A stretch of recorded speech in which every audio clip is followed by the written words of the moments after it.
korban Eki, pemirsa. Seperti yang kita ketahui bersama, Eki dan juga Vina ini menjadi korban kekerasan dan juga pembunuhan oleh kelompok geng motor yang sampai saat ini penanganannya terus berjalan. Keduanya ini ditemukan penuh luka di Jembatan Layang Talun, Cirebon pada 26 Agustus 2016. Inilah pemirsa kami hadirkan untuk Anda bagaimana kemudian sepak terjang dari Ibtu Rudiana dalam kasus Vina Cirebon ini, pemirsa. Kami ingatkan kembali mungkin kepada Anda 26 Agustus 2016 ini jenazah Vina dan Eki ditemukan di Jembatan Layang Talun, Cirebon Barat 8 tahun silam, pemirsa. Pada 29 Agustus 2016, Rudiana yang juga merupakan anggota kepolisian ini mendatangi Polsek Talun. Artinya 3 hari usai anaknya Eki dan Vina ini ditemukan menjadi korban di Jembatan Talun. 2 hari kemudian, 31 Agustus 2016, Rudiana ini bertemu dengan Aep yang merupakan saksi yang mengaku mengetahui kejadian di malam pada saat Vina dan Eki ini ditemukan tewas. Pada hari yang sama, Aep menelepon Rudiana dan juga mengabarkan keberadaan dari 8 orang pelaku.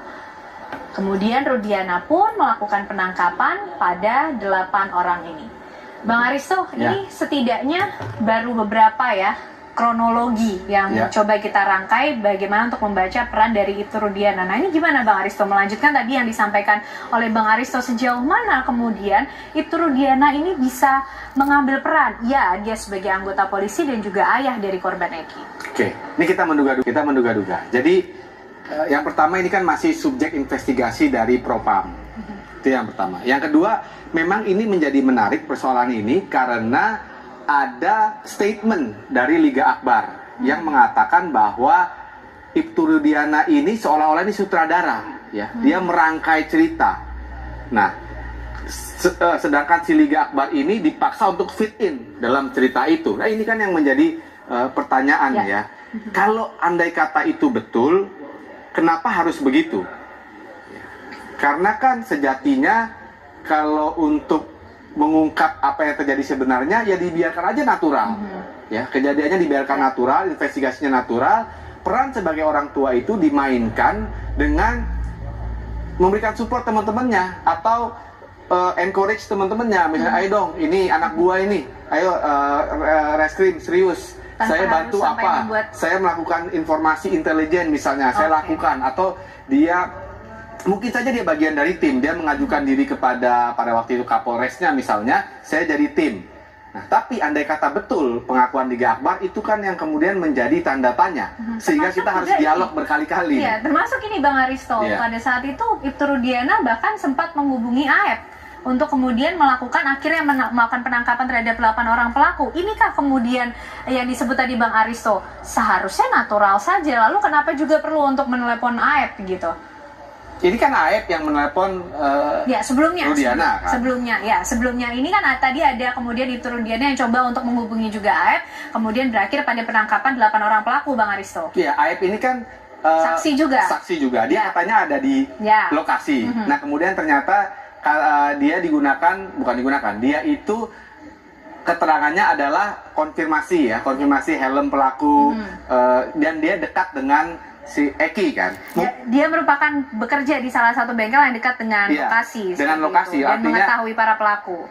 Ini kan yang kemudian katanya merubah keterangannya yang katanya tidur di RT itu ya. Ya, terus pada akhirnya tapi yang ingin kita highlight adalah kemudian bagaimana langkah Ibtu Rudiana ini kemudian tadi yang sampai kenapa harus andai kata membuat skenario atau menjadi sutradara dari ini semua, Bang Aristo? Ya, kita nggak tahu kejadian utamanya itu sebenarnya seperti apa ya.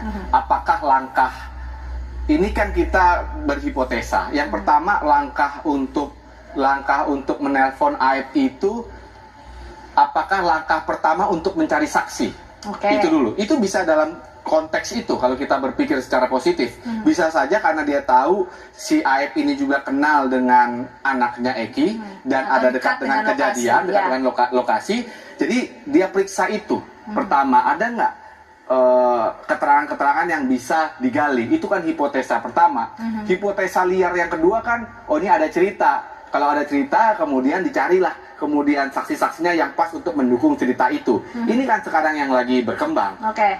Saya nggak tahu yang mana yang terjadi. Nah itu dari AEP ya, Bang Aristo. Kita lihat dari Gaga, Liga Akbar yang pada saat kejadian ini tidak ada di TKP karena sudah berpisah dengan Eki dan Vina. Ini pengakuan dari Gaga. Kemudian Gaga ini mengaku berada di warung depan SMA 4 Cirebon bersama dengan rekan yang lainnya. Nah ini kemudian juga yang kemarin beberapa waktu lalu sempat ramai karena Gaga mencabut beberapa poin BAP-nya, Bang Aristo. Nah ini seperti apa kemudian hubungannya dalam Ibtu Rudiana juga yang kemudian di mana laporan Rudiana menyebut Gaga ini sebagai saksi kunci yang terakhir melihat korban dan peristiwa berlangsung. Sementara Liga Akbar menyebut kesaksiannya hanya sebatas ditanya pakaian yang digunakan korban. Nah ini gimana? Keyakinan Ibtu Rudiana bahwa Gaga saksi kunci, tapi Gaga kemudian ada kesaksian lain yang ternyata berbeda begitu. Ya, memang statement inilah yang membuat kita berhipotesa, membuat kita berdiskusi. Jadi pertama, seolah-olah dengan statementnya Gaga ini, Liga Akbar ini, bahwa Ibtu Rudiana ini merancang sesuatu kan. Karena dia sendiri mengatakan dia bukan saksi kunci, tapi dia disuruh menjadi saksi kunci. Kemudian dia disuruh mengikuti skenario penyidik dan dia diantarkan oleh Ibtu Rudiana.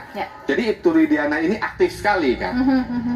Tapi sekali lagi aktif sekali ini kita kan nggak tahu sebenarnya apakah ada cerita memang yang disusun, dan kalau ada cerita yang disusun apa tujuannya? Ini kan anaknya sendiri. Ya kan, andai kata itu betul. Tapi kan statementnya si Liga Akbar ini kan harus diuji juga.